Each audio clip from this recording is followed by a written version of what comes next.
देश से जुड़े सभी दर्शकों का हार्दिक अभिनंदन और स्वागत करता हूं।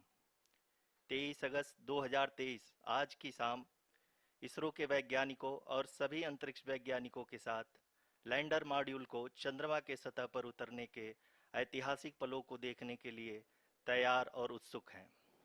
जी हाँ, इसरो के गौरवपूर्ण इतिहास में एक और अध्याय जुड़ने जा रहा है और आज हम सब लोग इसके साक्षी बनेंगे। आप ये सारे विजुअल्स अपने स्क्रीन पर इसरो के मिशन ऑपरेशन कॉम्प्लेक्स यानी मॉक से देख रहे हैं, जो कि बेंगलुरु में स्थित telemetry tracking and command network इस ट्रैक से प्रसारित किया जा रहा है। ये विजुअल्स आपको पावर डिसेंट के काउंटडाउन और उस पथ को प्रदर्शित कर रहा है जिस पे चलकर लैंडर आज चंद्रमा के साउथ पोल पे सेफ और सॉफ्ट लैंडिंग करेगा। आपको ध्यान दिला दूं, इस समय हम लोग पावर डिसेंट शुरू होने से लगभग 22 मिनट दूर हैं। जो दर्शक थोड़ी देर से जुड़े हैं उनकी जानकारी के लिए बता दें, आप लोग इस ऐतिहासिक पल को इसरो के ऑफिशियल वेबसाइट, फेसबुक, ट्विटर और यूट्यूब पे भी देख सकते हैं। Honorable dignitaries, delegates, scientists, media personnel, and dear viewers, a very good evening to all of you. We at ISRO welcome you to the live coverage of India's prestigious Chandrayaan 3 mission's landing event on the lunar surface. These are the visuals from Mission Operation Complex at ISRO's Telemetry Tracking and Command Network, ISTRAC, situated in Namma, Bengaluru, Karnataka. I, Arushi Seth, and my colleague, Dr. Padamdeo Mishra, are your hosts for the evening and shall accompany you on the journey of the landing event from powered descent start to touchdown. Today, we shall be witnessing the final phase of the critical and most technologically challenging mission operations of Chandrayaan 3, wherein the lander module will be making a safe and soft landing on the surface of the moon. These display screens show the countdown to the power descent start as well as the path that will be followed by the lander module. We are 18 minutes away from the commencement of power descent.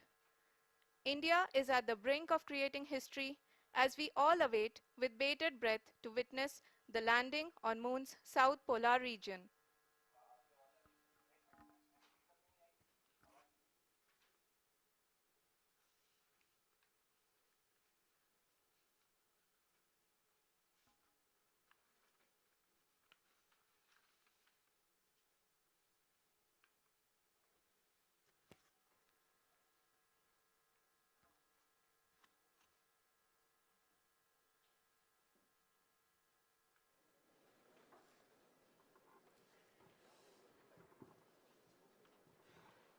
ISRO का पहला moon mission Chandrayaan 1 अक्टूबर 2008 में PSLV.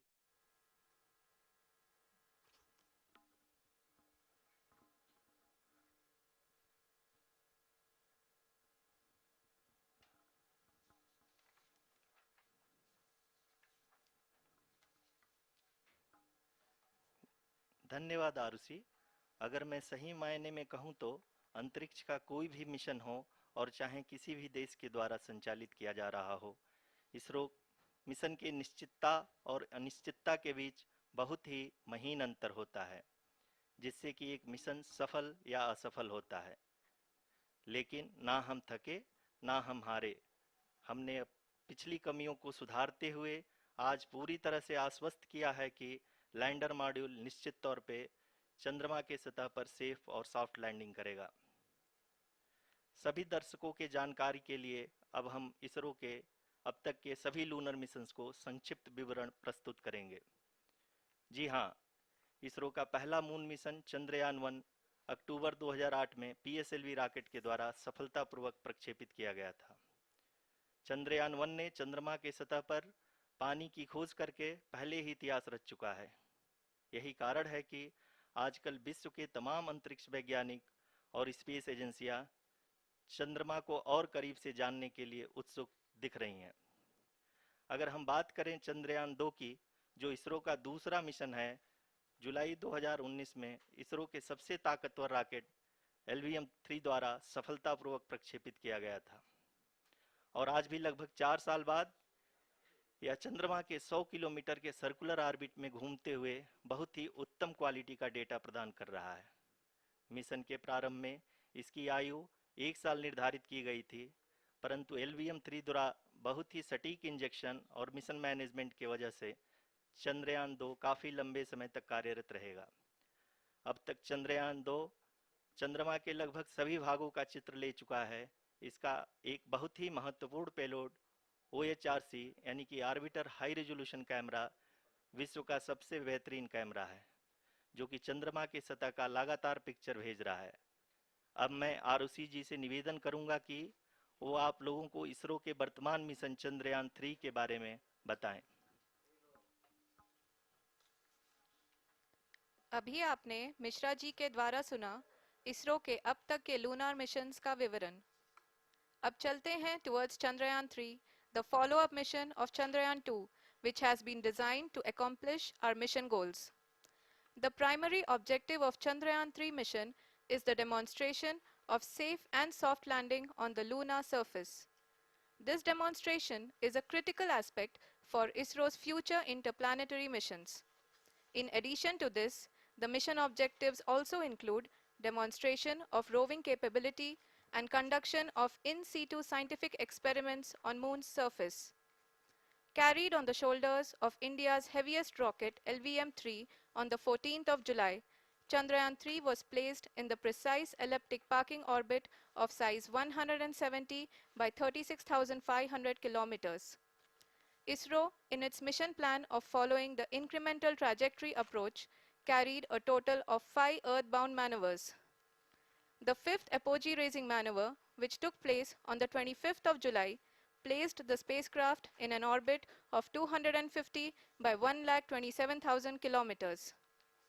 At the early hours of 1st August, the translunar injection was carried out, after which the composite module began the final leg of its long journey of nearly 3,84,000 kilometers for its rendezvous with the Moon. The TLI was a key step in the mission, enabling the spacecraft to escape Earth's gravitational pull and travel to the Moon. An orbit of 288 by 3,69,328 kilometers was achieved at the end of the translunar injection. जी हाँ, translunar injection किसी भी interplanetary mission के लिए बहुत ही आवश्यक परंतु कठिन operation होता है। इस सफल मैन्यूवर के बाद चंद्रयान 3 पृथ्वी से दूर निकलकर चंद्रमा के प्रभाव क्षेत्र में एक हाइपरबोलिक ट्रेजेक्टरी के द्वारा पहुंचाया गया। पुनः 5 अगस्त 2023 को लूनर ऑर्बिट इंसर्शन के द्वारा चंद्रयान 3 को 160 किलोमीटर के पेरिलून और 18,000 किलोमीटर के अपोलून के साथ चंद्रमा के इलिप्टिकल ऑर्बिट में स्थापित कर दिया गया। TLI के तरह LOI भी एक बहुत जटिल ऑपरेशन होता है। इसमें हमें यह ध्यान देना आवश्यक होता है कि उपग्रह के वेग मान को एक निश्चित बिंदु से घटाया जा सके, अन्यथा उपग्रह चंद्रमा के प्रभाव क्षेत्र से बाहर निकल जाएगा। LOI के सफलतापूर्वक परिचालन के बाद चंद्रयान 3 की कक्षा को 4 बार और परिवर्तित किया गया। इस दौरान चंद्रमा की अधिकतम ऊंचाई को घटाकर 160 किलोमीटर कर दिया गया। इस पूरी प्रक्रिया में प्रपल्सन मॉड्यूल का लगभग 755 किलोग्राम ईंधन का उपयोग हुआ और चंद्रयान 3 के वेग मान को लगभग 850 मीटर प्रति सेकंड कम कर दिया गया। लैंडर मॉड्यूल को लगभग 150 किलोमीटर के सर्कुलर ऑर्बिट में स्थापित करने के बाद 17 अगस्त 2023 को प्रपल्सन मॉड्यूल से अलग कर दिया गया।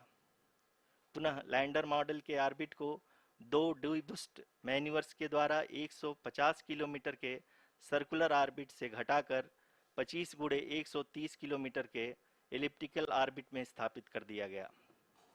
इस दौरान यह भी सुनिश्चित कर दिया गया कि 800 न्यूटन के चारों थ्रोटेबल थ्रस्टर्स पावर डिसेंट के समय किसी भी चुनौती का सामना कर सकें। लैंडर मॉड्यूल इस ऑर्बिट में 4 दिन तक चंद्रमा की परिक्रमा करता रहा ताकि इसके सभी सब सिस्टम को पावर डिसेंट से पहले कार्यात्मक रूप से वेरीफाई और वैलिडेट किया जा सके। इस दौरान चंद्रयान 2 और लैंडर मॉड्यूल की आपस में बातचीत भी हो चुकी है। और संक्षेप में अब तक की यात्रा की बात करें तो लैंडर मॉड्यूल अब तक 21 बार पृथ्वी के और लगभग 120 बार चंद्रमा का चक्कर लगा चुका है और इस पूरी यात्रा में लगभग 55 लाख किलोमीटर की यात्रा भी पूरी कर चुका है। अब तक के इस पूरे अभियान में यह भी सुनिश्चित किया गया कि सारे ऑर्बिट मैन्यूअर्स इस प्रकार किए जाएं कि लैंडिंग साइट पावर डिसेंट की शुरुआत से ही लैंडर के ऑर्बिटल प्लेन में बना रहे।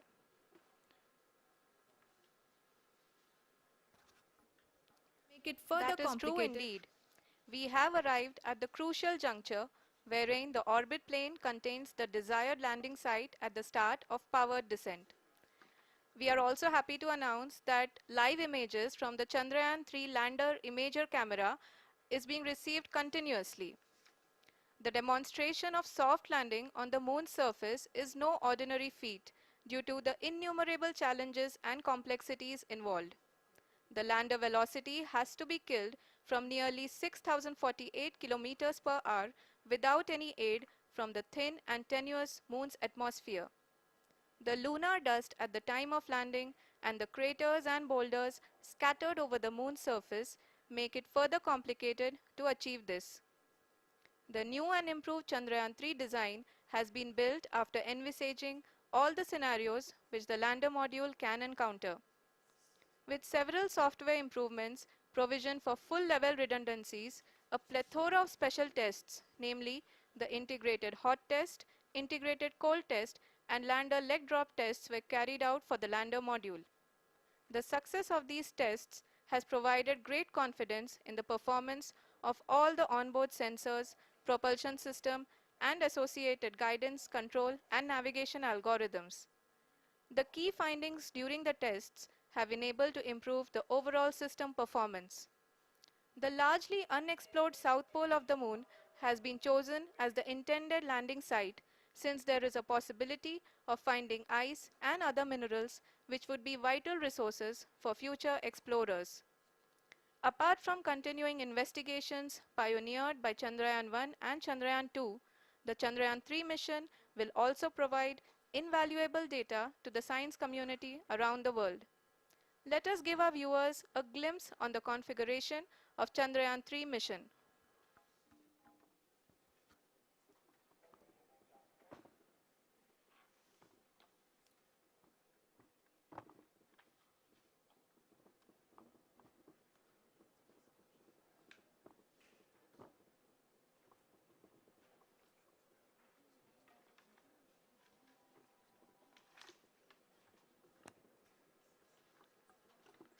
चंद्रयान 3 का मिशन प्लान लगभग चंद्रयान 2 के तरह ही बनाया गया है। यहाँ यह भी सुनिश्चित किया गया है कि चंद्रयान 3 को रॉकेट से अलग होने से लेकर के चंद्रमा के निकटतम कक्षा में स्थापित होने तक सारी गतिविधियाँ चंद्रयान 2 के तरह ही हों। और अब हम यह कह सकते हैं कि यह प्लान पूरी तरह से 100% सफल रहा। हालांकि लैंडर मॉड्यूल के सेंसर्स और propulsion सिस्टम को इस तरह से मजबूत किया गया है कि लैंडर पावर डिसेंट के समय किसी भी आपदा से बाहर आकर के मिशन के मुख्य उद्देश्य को पूरा कर सके। इस क्रम में लैंडर के मुख्य सेंसर्स कारा, लासा, LHBC, LDV और LHDAC का कार्यात्मक परीक्षण भी किया जा चुका है। LDV जो कि पूर्णतः स्वदेशी तकनीकी से बनाया गया एक नया सेंसर है, इसका मुख्य कार्य लैंडर के वेलोसिटी को तीनों अक्षों में कंप्यूट करना है। पावर डिसेंट के दौरान लैंडर के सटीक पोजीशन और वेलोसिटी का ज्ञान होना बहुत ही आवश्यक है। लिराप यानी laser inertial referencing and accelerometer package इस कार्य को पावर डिसेंट के दौरान बखूबी निभाएगा। ट्रैजेक्टरी जनरेशन जो कि चंद्रयान 3 मिशन के लिए बहुत ही अहम है, क्योंकि हर ऑर्बिट मैन्यूवर के बाद यह सुनिश्चित किया जाता है कि लैंडर की मिशन ऑब्जेक्टिव को ना बदले। इस क्रम में मैं यह भी आपको बता दूं कि ऑर्बिट डिटर्मिनेशन जो कि उपग्रह के पोजीशन और वेलोसिटी को बहुत ही एक्यूरेटली बताता है, एक बहुत ही कठिन और जटिल कंप्यूटेशन और एस्टिमेशन होता है। यहाँ यह भी जानना महत्वपूर्ण है कि चंद्रयान 2 का OHRC पेलोड अब तक काफ़ी ऊंचे स्तर का डैम प्रदान किया है, जिसके फलस्वरूप लैंडिंग साइट के सीमा को बढ़ाकर 4 × 2.4 किलोमीटर कर दिया गया है, जो कि पावर डिसेंट के दौरान सॉफ्ट लैंडिंग कराने में काफ़ी सहायक सिद्ध होगा। Apart from the sensors, Chandrayaan 3 is equipped with a suite of sophisticated payload instruments. While Chandrayaan 1 and Chandrayaan 2 orbiter have provided abundant remote sensing data of Moon, equally important are the on-site localized measurements that provide ground truths. Lander and rover have payloads which are completely new and will perform in situ analysis of lunar surface. The two spectroscopes on rover, APXS and LIBS, will actively measure the surface elemental abundances at the landing location and surrounding area. The lander carries a seismometer ILSA that can sense impact events and lunar quakes. The thermal probe CHAST will measure the temperature profile and thermal conductivity of Moon's regolith. The Rambha payload will carry out lunar ionosphere studies, while the laser retroreflector array shall be a passive location indicator for future spacecraft equipped with laser altimeter. The propulsion module has not been left behind, and an experimental shape payload has been added to it as a value addition. It will help in understanding the nature and characteristics of water-rich planets and will also aid in the future study of potentially habitable exoplanets. We are minutes away from the start of powered descent. The entire powered descent shall be carried out by the onboard autonomous landing sequencer, or ALS, which is a series of instructions preloaded to the lander module. These instructions include the commands to be executed, data to be collected and analyzed, and decisions to be made and executed autonomously throughout the powered descent.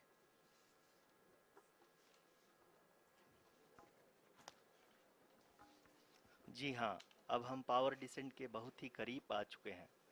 हम आपको बताते चलें कि power descent को कुल 4 चरणों में बांटा गया है। सबसे पहले आता है रफ ब्रेकिंग फेज, जिसमें लैंडर की ऊंचाई को चंद्रमा की सतह से 30 किलोमीटर से घटाकर 7.4 किलोमीटर कर दिया जाएगा।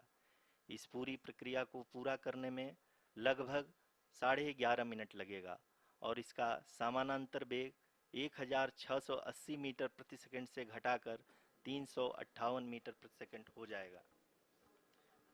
We have continuous flow of lander telemetry data from ISRO's Deep Space Network IDSN-32 located in Belalu, Bengaluru.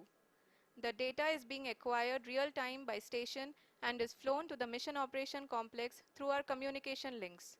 In addition to it, we also have support from ESA and JPL DSN stations. There will be no ground intervention once the ALS takes charge.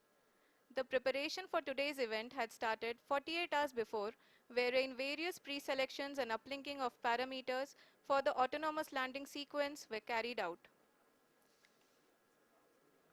The whole descent is divided into 4 phases: the rough braking phase, the attitude hold phase, fine braking phase, and the local navigation phase or the terminal descent phase.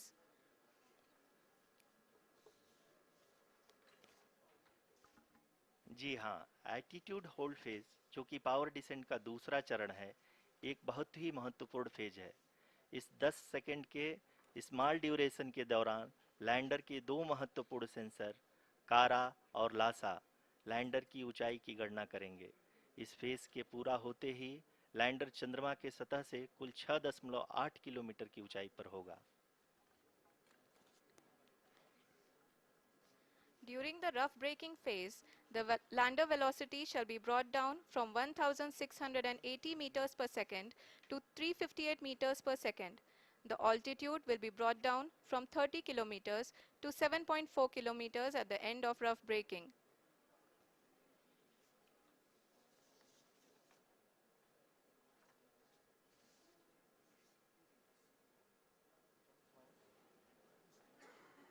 Currently, we can see the scientists are analyzing the lander data.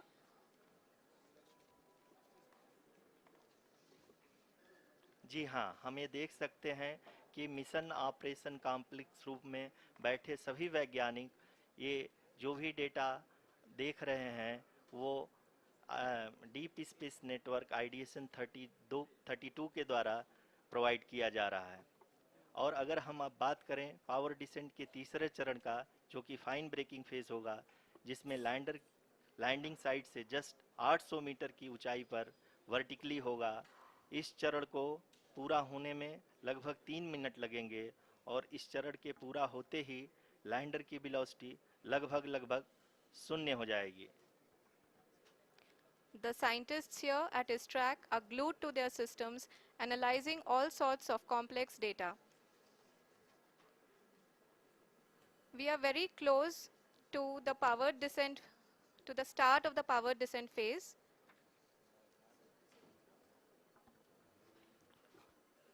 जी हाँ, अगर अगर अगर हम अब बात करें power descent के चौथे और अंतिम चरण का, जो कि लोकल नेविगेशन फेज या टर्मिनल डिसेंट फेज भी कहा जाता है, इस दौरान लैंडर के 2 इंजन बंद कर दिए जाएंगे और लैंडर के सेंसरों द्वारा इसके हाइट और वेलोसिटी की गणना इनर्शियल नेविगेशन को भेज दिया जाएगा। इस दौरान लैंडर 150 मीटर की ऊंचाई को प्राप्त करने के बाद कुल 131 सेकंड लगाएगा। इस पड़ाव पे आने के बाद पुनः लैंडर 22 सेकंड के लिए हवरिंग करेगा।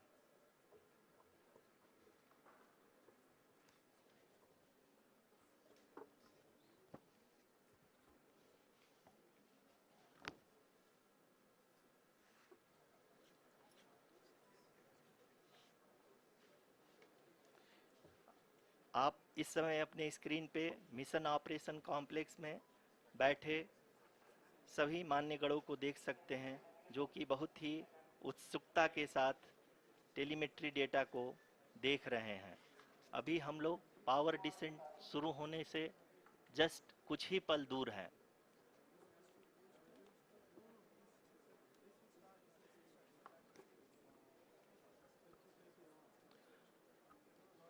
पावर डिसेंट शुरू होने में लगभग 30 सेकंड ही बचा है और हमको ये सारे data mission operation complex room में आईडीएसएन 32 के द्वारा, जो कि लगातार लैंडर के कनेक्शन में बना हुआ है, प्रदान कर रहा है। Dear viewers, the pivotal power descent has begun and the lander module is propelling towards the moon's surface along the intended trajectory.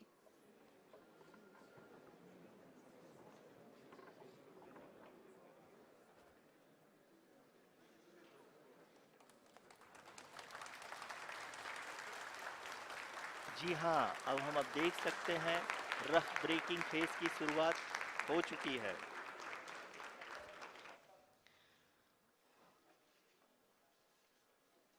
During this rough braking phase, the lander velocity shall be brought down from 1680 meters per second to 358 meters per second. The altitude will be brought down from 30 kilometers to 7.4 kilometers at the end of rough braking. All this in the duration of 690 seconds or 11.5 minutes. Currently, the Laser Inertial Reference and Accelerometer package (LIRAP) is aiding in the navigation. जी हाँ, अभी आप अपनी screen पे देख सकते हैं कि lander अब तक कुल 191 किलोमीटर हॉरिजेंटल दिशा में चल चुका है और अभी तक इसकी वेलोसिटी लगभग 31 किलोमीटर बनी हुई है।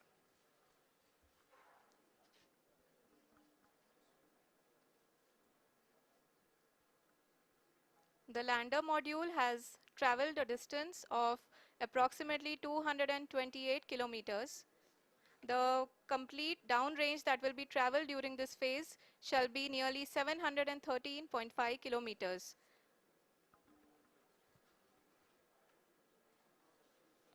जी हाँ, कुल 745 किलोमीटर के इस रफ ब्रेकिंग फेज में आप देख सकते हैं कि हम लोग लगभग अपनी यात्रा 20% कंप्लीट कर चुके हैं।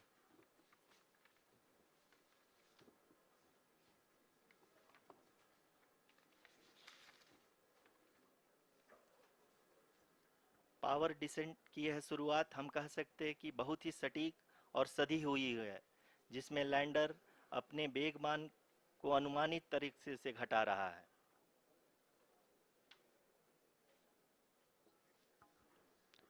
The altitude of the lander module will reduce from 7.4 kilometers to 6.8 kilometers during the next phase, which is going to be the attitude hold phase. We can currently see that the altitude of the lander module is nearly 31 kilometers. Arushi, अभी हम इस ground trace को देखते हुए कह सकते हैं कि रफ ब्रेकिंग फेज की शुरुआत बहुत ही अच्छे तरीके से हुई है। आप ये देख सकती हैं कि जो भी प्रोजेक्टेड ग्राउंड ट्रेस है उसी पे अपना लैंडर मॉड्यूल आगे चलते हुए बढ़ रहा है। अभी तक ये देखा जा सकता है कि लैंडर मॉड्यूल लगभग 370 किलोमीटर क्षैतिज दिशा में चल चुका है। The mission operations team is analyzing the data. We can all see the seriousness and the concentration with which each and every parameter of the lander module is being analyzed. The performance so far seems to be nominal. जी आरुषि, चूंकि ALS activate किया जा चुका है इसलिए ground से कोई commanding नहीं की जा रही है। इस दौरान आपके स्क्रीन पे ये सारे डेटा इसरो के डीप स्पेस नेटवर्क से रियल टाइम में आ रहे हैं। इस मिशन में सेकेंड और थर्ड ऑर्डर गाइडेंस पॉलिनोमियल का प्रयोग हुआ है जो कि इनर्शियल थ्रस्ट और एंगल के हमेशा सुनिश्चित करेगा। During the entire descent, there is no ground intervention as the ALS has taken charge. The preparation for today's event had started nearly 48 hours before, wherein various pre-selections and uplinking of parameters were done. We can see that the vertical velocity of the lander module has been brought down. It is continuously coming down. And the ALS had already been initiated 1 hour before the scheduled time of the power descent start.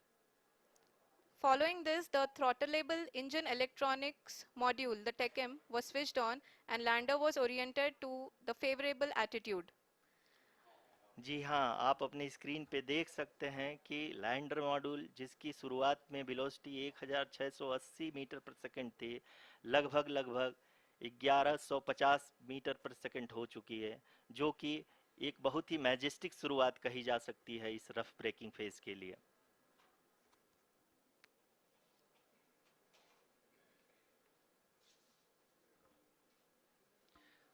यहाँ पे मैं आपको ये भी बताते चलूँ कि आप अपने स्क्रीन पे देख सकते हैं कि द लैंडर मॉड्यूल का आल्टीट्यूड धीरे धीरे अब कम होता हुआ दिख रहा है और जो कि एक्सपेक्टेड भी है। अभी हम बात करें करंट आल्टीट्यूड की तो जो कि 28.6 किलोमीटर के आसपास है।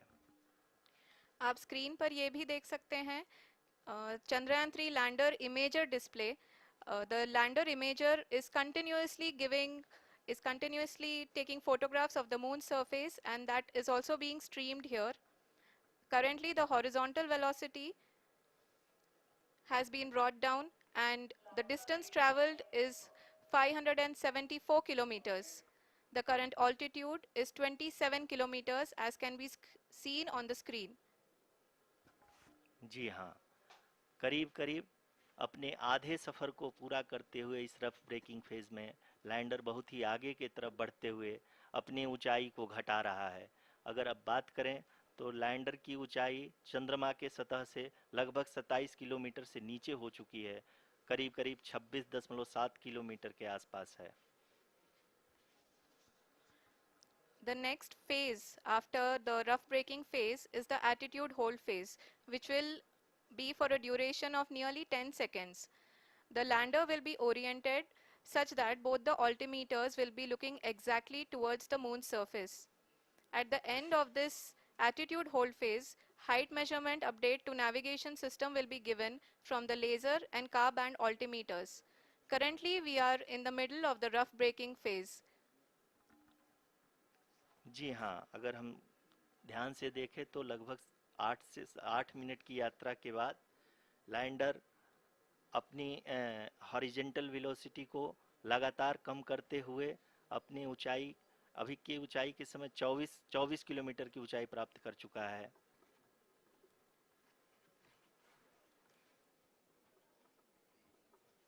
अब तक के आंकड़े को देखते हुए हम कह सकते हैं कि लैंडिंग पूरी तरह से नॉमिनल है।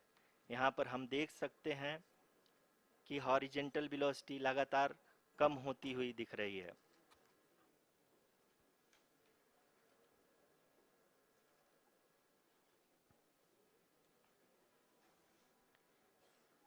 The altitude of lander from ground is currently 12 kilometer, is currently 22 kilometer, which is again going to be coming down, and that is expected.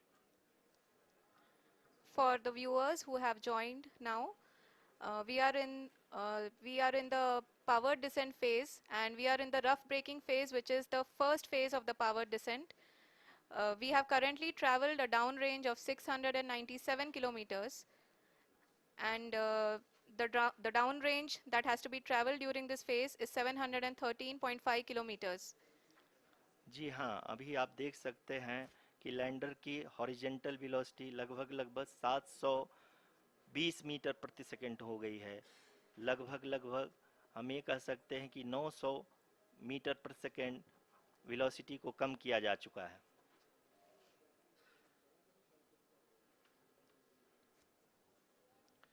At the same time, we can see the altitude of the lander is just 17.8 kilometer from the moon surface, which is going to be around 7.4 at the end of the rough braking phase.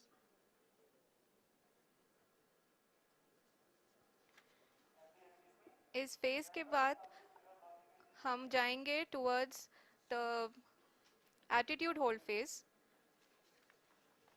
where we will be expecting sensor update from the laser and car band altimeters.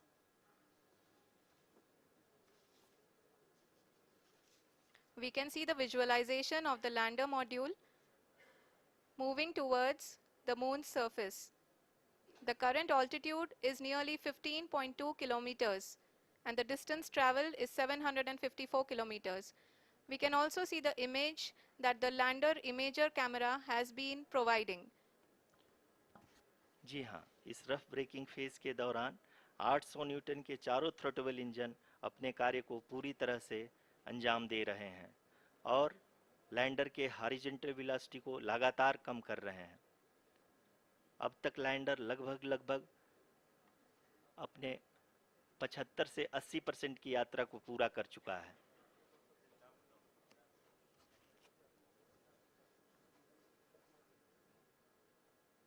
After the rough braking and the attitude hold phase, we shall be having the fine braking phase, which will continue for nearly 3 minutes. The whole phase is being driven by the autonomous landing sequencer, and there is no intervention from ground. जी हाँ आरुषि, अभी आप अपनी screen पे देख सकती हैं कि जो करंट आल्टीट्यूड है चंद्रमा के सतह से लगभग 10 किलोमीटर के आसपास है। जी हाँ, हम अपने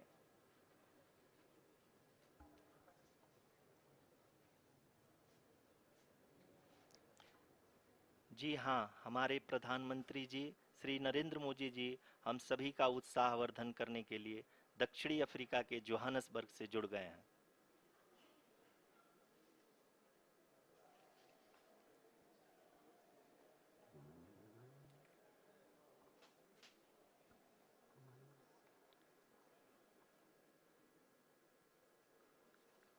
Yes, we are privileged to have with us Honorable Prime Minister of India, Shri Narendra Modi ji, who has joined us from South Africa's Johannesburg to encourage us.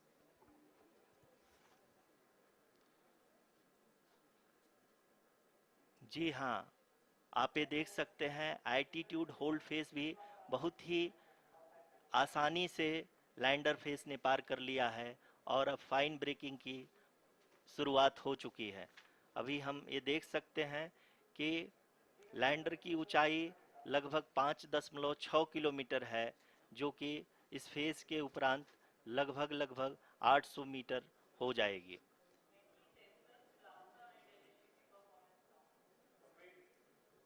We can hear from the mission operations team that the sensors are performing nominally, and we are currently in the midst of the fine braking phase, which is going to continue for 3 minutes, and the altitude is going to be reduced to nearly 800 meters at the end of this phase. जी हाँ, जैसा कि आरुषि जी ने बताया कि लगभग 3 minute के उपरांत lander की हाइट लगभग 800 मीटर वर्टिकली होगी और यहाँ पे लैंडर की horizontal velocity, vertical velocity, even down range भी लगभग लगभग शून्य होगा।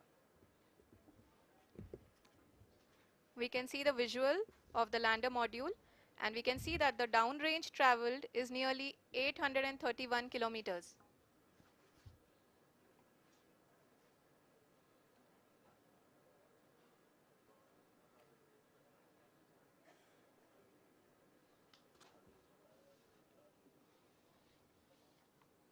जी हाँ, आप अपनी स्क्रीन पे देख सकते हैं कि लैंडर की ऊंचाई अब चंद्रमा के सतह से लगभग 3 किलोमीटर से कम हो चुकी है। We are very close to the moon's surface, nearly 2.6 kilometers as we can see.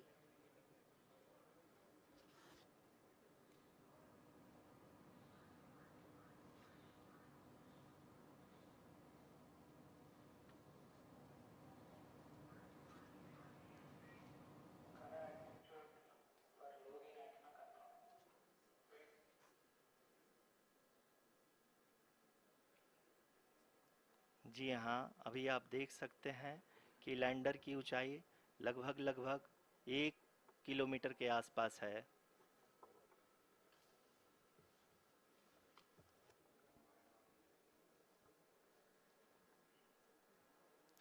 We are nearing the final phase of the power descent, which is going to be the vertical descent phase or the local navigation phase. जी हाँ, अब हम fine breaking waves के एकदम करीब आ चुके हैं। हाँ, आप तालियों के गड़गड़ाहट से सुन सकते हैं कि हम लोगों ने तीसरे चरण को भी बहुत ही सफलतापूर्वक हासिल कर लिया है और अभी हम वर्टिकल डिसेंट फेज में आ चुके हैं, जिसकी शुरुआत भी बहुत ही अच्छे ढंग से हो चुकी है।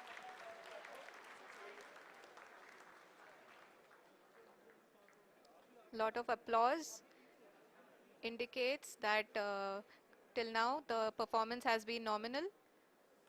We are in the vertical descent phase 1. The altitude is being brought down from 800 meters, and we are nearing and approaching the lunar surface. जी, आप अपने स्क्रीन पे देख सकते हैं कि लैंडर का हाइट लगातार कम होता जा रहा है। इस समय हम लैंडिंग साइट के जस्ट ऊपर हैं और इस समय इसकी ऊंचाई लगभग लगभग 600 मीटर के आसपास है। इस फेज के दौरान लगभग 150 मीटर के ऊंचाई पे पहुंचने के बाद लैंडर अगेन लगभग 20 से 22 सेकंड के लिए हॉवरिंग करेगा। We are above the landing site.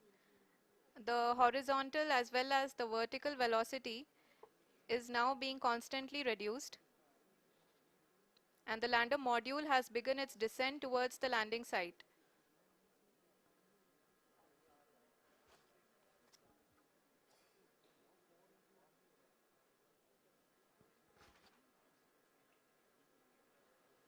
जी हाँ, आप अपने स्क्रीन पे देख सकते हैं ये जो पथ निर्धारित किया गया है, लैंडर पूरी तरह से उसी को ही फॉलो कर रहा है। इस समय हम लगभग 200 मीटर की हाइट से भी कम आ चुके हैं।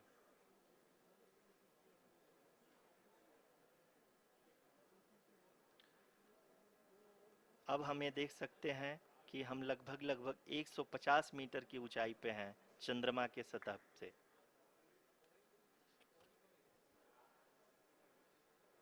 We are approaching the vertical descent phase 2, which will have the lander module hovering at nearly 150 meters above ji the हाँ, lunar surface. जी हाँ, आप इस तालियों के गड़गड़ाहट को सुन सकते हैं, जो कि सेकंड हाइब्रिड फेज के कंप्लीट होने के बाद इन सारे वैज्ञानिकों के द्वारा की जा रही है।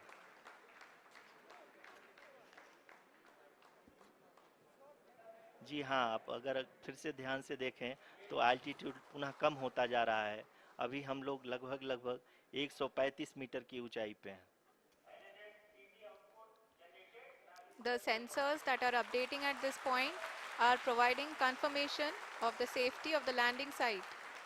As expected, the retargeting is going on, and this is a very good signature for the lander. अभी आप ये देख सकते हैं कि लैंडर की ऊंचाई लगभग 65 मीटर के आसपास बची हुई है।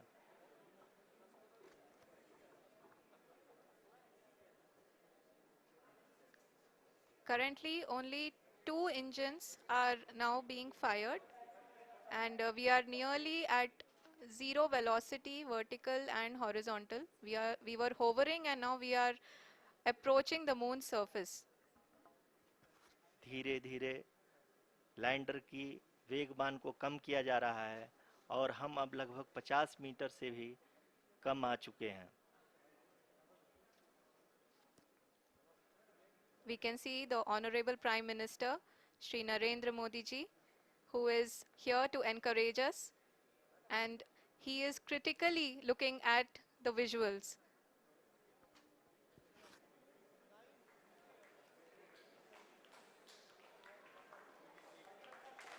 जी हाँ, आप अपनी स्क्रीन पे देख सकते हैं कि हम लैंडर मॉड्यूल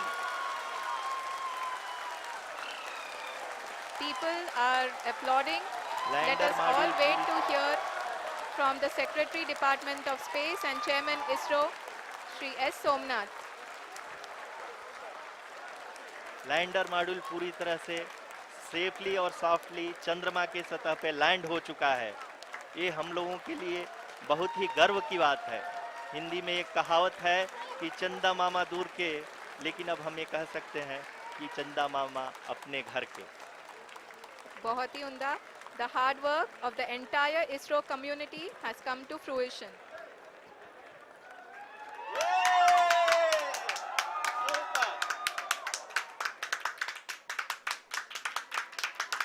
आदरणीय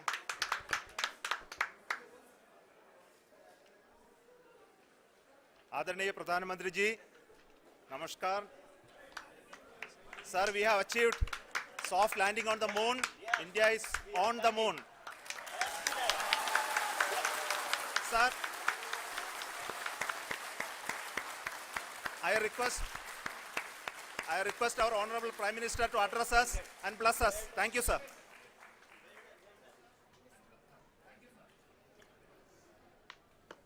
मेरे प्यारे परिवारजनों,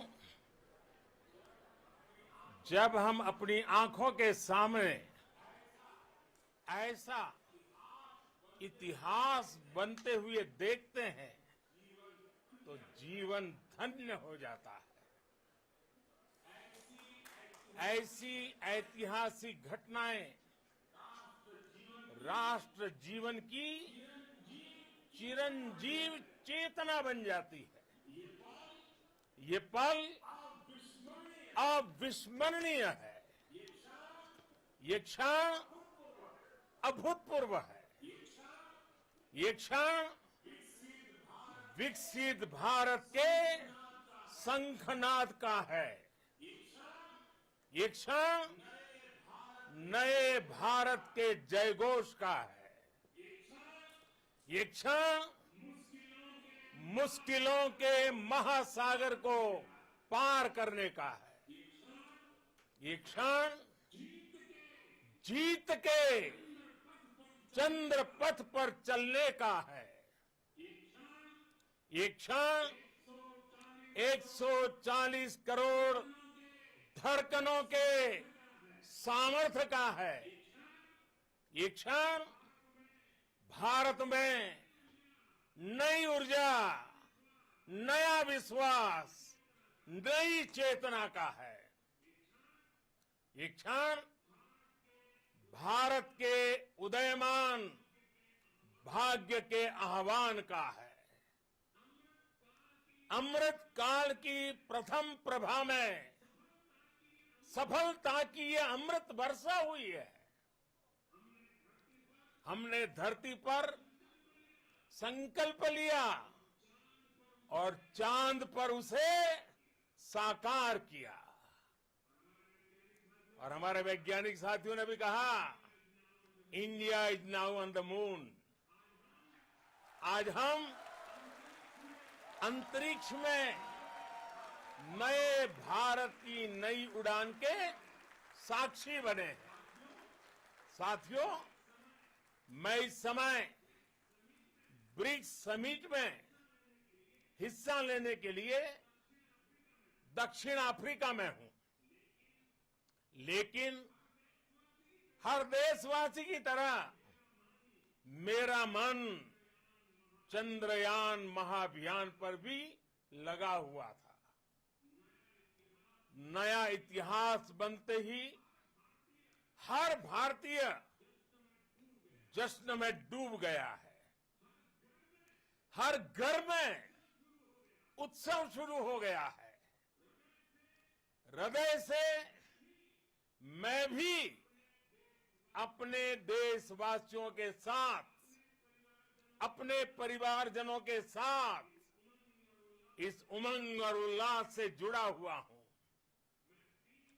मैं टीम चंद्रयान को, इसरो को और देश के सभी वैज्ञानिकों को जी जान से बहुत बहुत बधाई देता हूं, जिन्होंने इस पल के लिए वर्षों तक इतना परिश्रम किया है।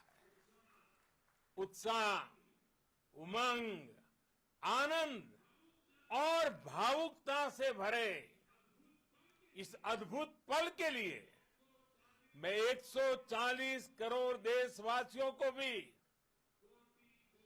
कोटि कोटि बधाइयां देता हूं।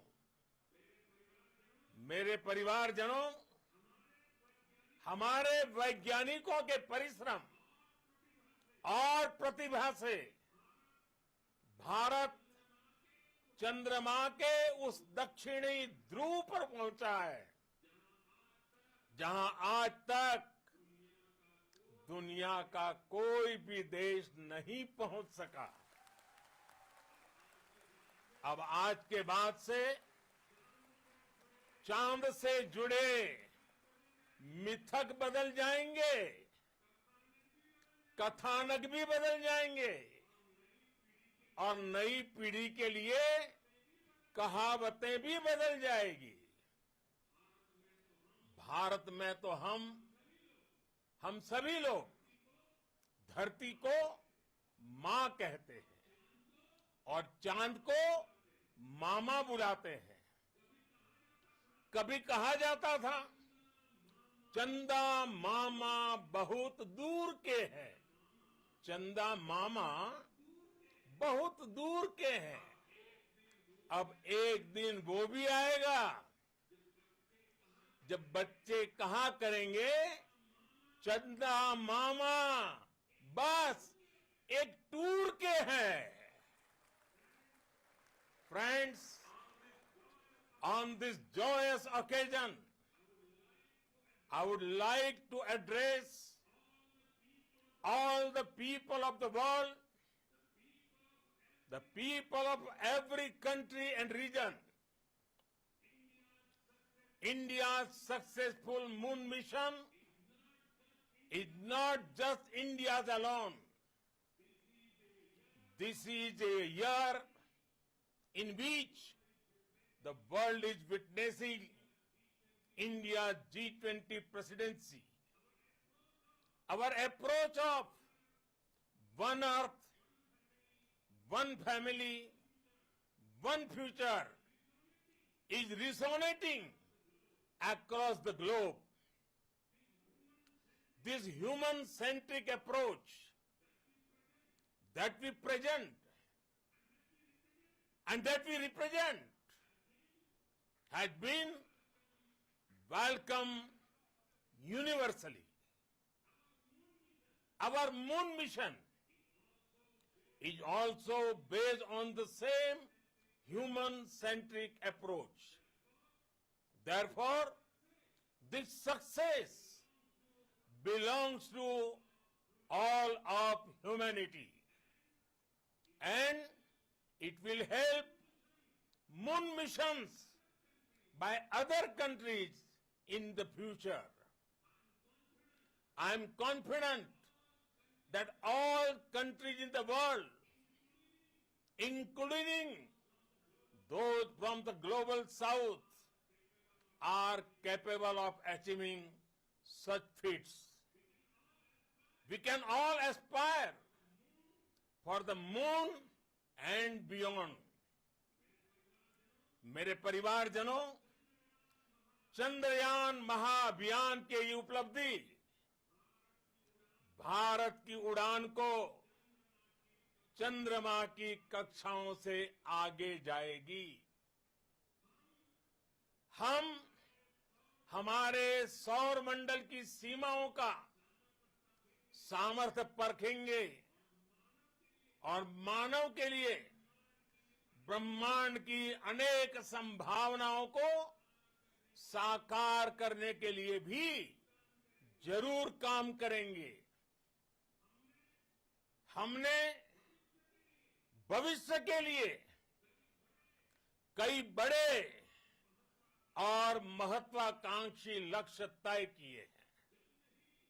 जल्द ही सूर्य के विस्तृत अध्ययन के लिए ISRO Aditya L1 mission launch करने जा रहा है। इसके बाद शुक्र भी इसरो के लक्ष्यों में से एक है।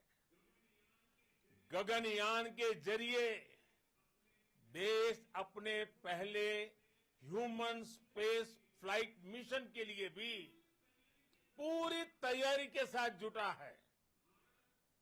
भारत बार बार ये साबित कर रहा है कि sky is not the limit.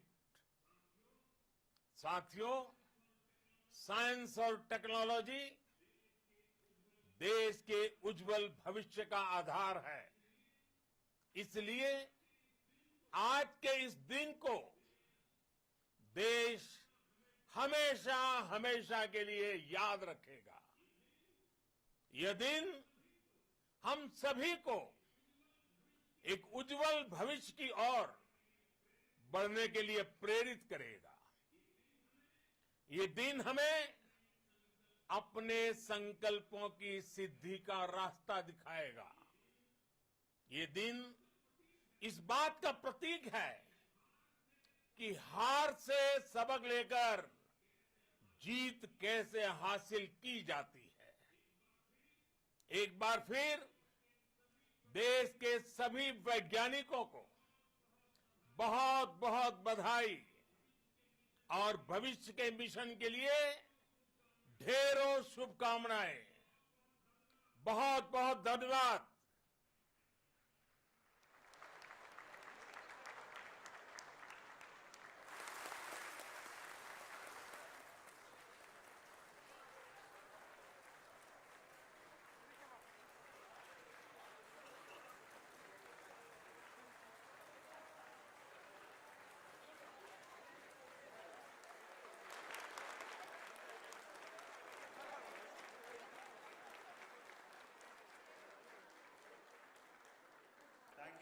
Thank you, Adharaniya Pradhan Mantri ji, for being part of our journey to this success.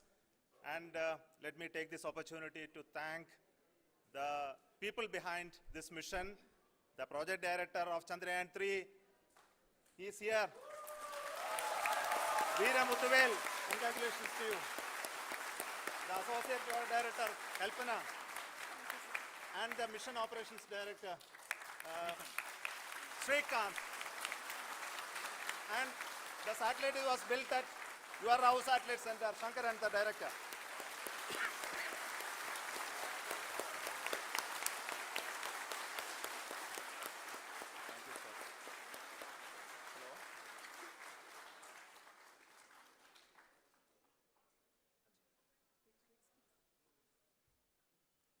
Thank you, sir. Hello. it's a great moment of happiness on behalf of team. It gives me immense satisfaction on achieving this goal as a project director of this mission. The entire mission operations right from launch till landing happened flawlessly as per the timeline, and we became the 4th country to demonstrate the soft landing onto the moon surface, and we became the first country to go to near to the south pole of the moon.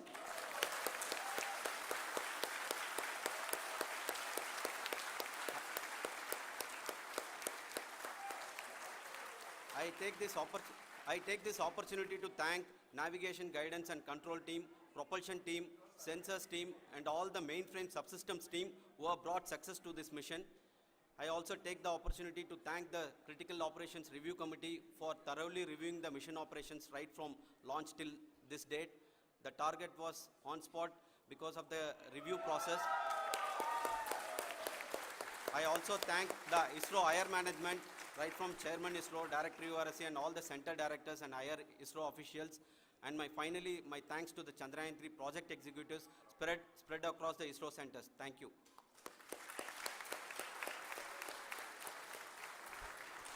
Mission Director Srikanth. It gives me an immense pleasure to be part of Chandrayaan 3 and acting as Mission Director. I would like to thank each and every team member who has supported in carrying out all the mission operations flawlessly, and I would like to thank my senior management, Chairman ISRO, Director URSC, my senior colleagues and my team members for carrying out and supporting all the things carrying out in a proper way. Thank you very much. Associate Project Director Kalpana. Good evening to all. This will remain the most memorable and the happiest moment for all of us, for our team Chandrayaan 3. We have achieved our goal flawlessly. From the day we started rebuilding our spacecraft after Chandrayaan 2 experience, it has been breathe in, breathe out Chandrayaan 3 for our team. And starting from the reconfiguration to all the special tests and the simulations we have conducted meticulously, and this has been possible only because of our immense effort from our Chandrayaan 3 team, and of course with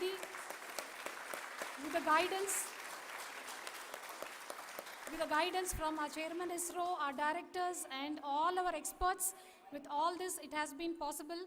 Thank you one and all. Thank you for all the minutest help which has been provided from all the areas of departments. Thank you. Thank you.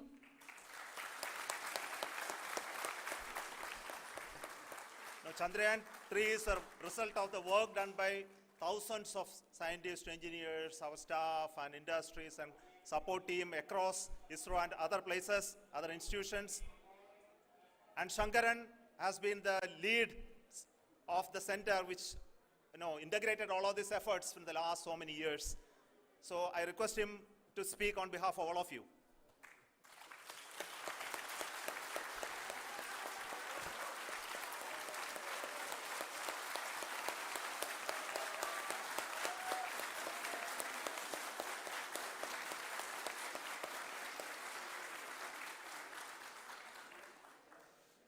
Thank you very much for the affection that has been displayed today now. Today, we have achieved what we set out to achieve in 2019. It was delayed by about 4 years, but we have done it. When Chandrayaan 3 was launched,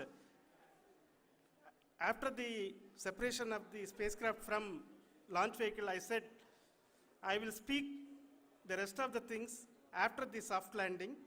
So here I will take a couple of minutes to tell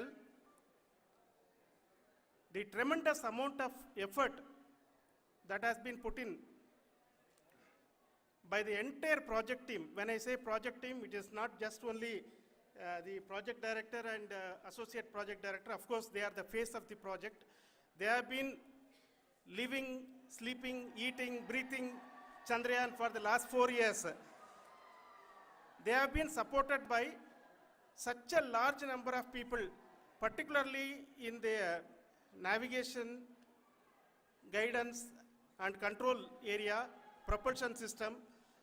This area the amount of effort that has been put by people, the number of simulations that have been done, the number of reviews they have gone through, the amount of criticism they faced and overcome that.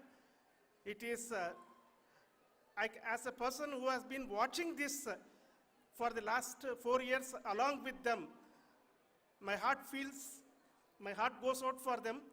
The amount of effort is tremendous. That is what ISRO is all about. That is what our organization has taught us to do. Now today, this success has put us even more higher responsibility, as the Honorable Prime Minister was telling, because we have set the bar now so high. Nothing less than nothing less spectacular than this is going to be inspiring for any of us in the future. So as the Honorable Prime Minister mentioned, we will be now looking at putting the man in space, putting a spacecraft around Venus, and landing a craft in Mars. Work on all these activities are going on for few years. And this success today will inspire us and will spur us to take those efforts even more strongly, so that we will make our country proud again and again and again. Thank you very much for every one of you who have directly or indirectly participated in this mission, encouraged us, intentionally or unintentionally helped us in all for every one of you. A big thank you, because even casual remark, an unintended point can help a person who is striving to reach a goal. The person who is making that remark may not have meant it that way, but sometimes it can ignite that's why I said that even unintended help is very, very, very welcome, and we are very, very thankful for that. Thank you, Team ISRO, for supporting all of us. The amount of affection we received when this mission came into this final stage, the number of people who gave us confidence that nothing can go wrong and this is going to be successful. In fact, I was not that much confident, because we have seen a couple of times issues, because I know very well, as a person who has been doing in this domain for 36 years, I know there are thousands of things. Any of that can anytime go wrong and derail. But so many of the people, because that I only see as the reflection of the effort we have put, that people are so happy to see this effort, and they want us to succeed. It is not that they know that we are going to succeed. The people want us to succeed. So thank you very much for everyone for your love and affection. We will continue to do our best and make our flag fly, ISRO's as well as India's flag fly high. Thank you very much.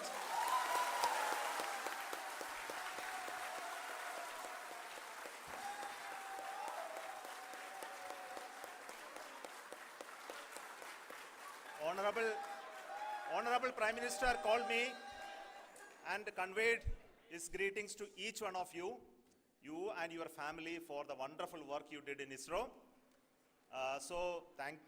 Thanks are to him for the support that he is giving to us for missions like Chandrayaan 3 and the missions that are in the offing. I think that's a great word of comfort that we are receiving for pursuing the inspirational work that we are doing for the nation. I want to tell you, and I want to thank you also for each and everyone who prayed with us in the last many days, who wanted this success to happen in ISRO. I thank all those people all around the country and maybe beyond the country for their blessings and wishes and affection that he has given to each one of us for doing this work for the last so many years. I want to specifically thank some senior people who have been standing with us, especially the name of Kiran Kumar sir and Mr. Kamalakar, Sri Koteshwar Rao. They have been helping so much. They were part of the team to help them to get the confidence and get the reviews done to ensure that nothing goes with any mistakes.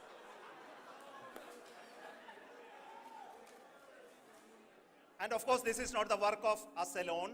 This is a work of a generation of ISRO leadership and ISRO scientists. And this is a journey we started in Chandrayaan 1, continued in Chandrayaan 2, and Chandrayaan 2 craft is still working and doing a lot of communication work with us. And all the team that contributed to building Chandrayaan 1 and Chandrayaan 2 should be remembered and thanked while we celebrate Chandrayaan 3. And this is an incremental progress and definitely a great, huge one it is. And thank you so much for all the support and work that you have done. Thank you.